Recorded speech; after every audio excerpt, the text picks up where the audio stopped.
Middlesex ended a run of 7 successive losses in the NatWest T20 Blast by thrashing Essex Eagles by 6 wickets with 3 overs to spare on an excellent night for the county at Old Deer Park in Richmond.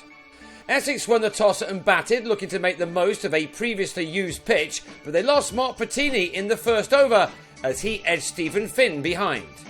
Finn had been released by England and made a good start after a drive up the M4, but his second over was a little more expensive as Tom Wester used his pace to hit a couple of boundaries through the leg side.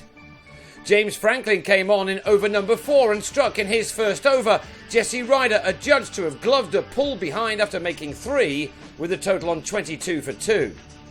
Finn then switched ends to remove Wesley for a dozen, an outstanding catch in the covers by Darvin Milan that had the Eagles struggling on 29 for 3. And 2 runs later, Finn struck for a third time. Ryan Tenduscar to LBW for a single, which had the Eagles on 31 for 4 at the end of the 6 overs of power play.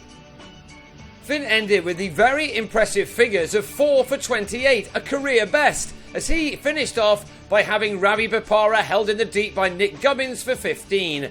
Essex left on 42 for 5 after 8 overs. James Foster hit the first 6 of the night at the end of the 10th, the visitors struggling to a total of 57 for 5 at the halfway stage of their innings.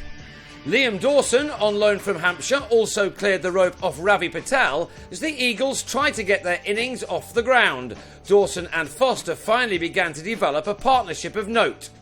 An expensive over from Patel saw Owen Morgan introduce Milan into the attack in the 15th over, and he soon struck as Dawson mishit him to Gubbins at long off to end a stand for the 6th wicket of 51. That left the visitors on 93 for 6, and 7 runs later they lost Foster on 33, he losing his leg stump to Ollie Rayner. Essex slumped to 103 for 8 as Middlesex put in their best bowling display of the T20 season, David Masters giving John Simpson his 3rd catch of the evening, Mitch McClanagan with the wicket. And Essex were 9 down with 103 runs on the board in the 18th over. Gubbins not having to move on the boundary's edge to get rid of Graham Napier for 8, Franklin with his 2nd success of the evening. And his 3rd followed in the same over. Last man Sean Tate bowled for a single, Franklin with figures of 3 for 12 as Essex were dismissed after 18 overs for just 109. There was a huge amount of confidence amongst a sizable crowd on a gorgeous evening in Richmond that Middlesex would knock off those runs with few problems to end a run of 7 successive T20 defeats, and Milan and Gubbins made good progress from the very first over. The confidence picked up from the brilliant bowling and fielding display was there for all to see in the strokes that these 2 left-handers now played. This was quickly turning out to be a very convincing performance from the home team. These 2 had put on 47 before Gubbins was LBW to Bopara for 22 just before the end of the power play. And then in the same over, Milan was also on his way, bowled for 19, Middlesex taking 48 runs off the power play overs. The total became 62 for 3 after 9 when Simpson tried to go big off Napier, but skied a catch to Ryder at point after making 14.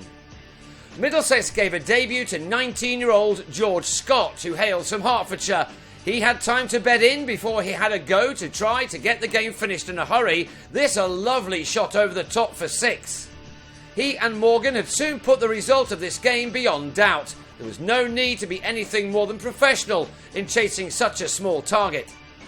Scott looked impressive in making his 20, but with just a dozen runs required, he pulled Bopara to Dawson in the deep.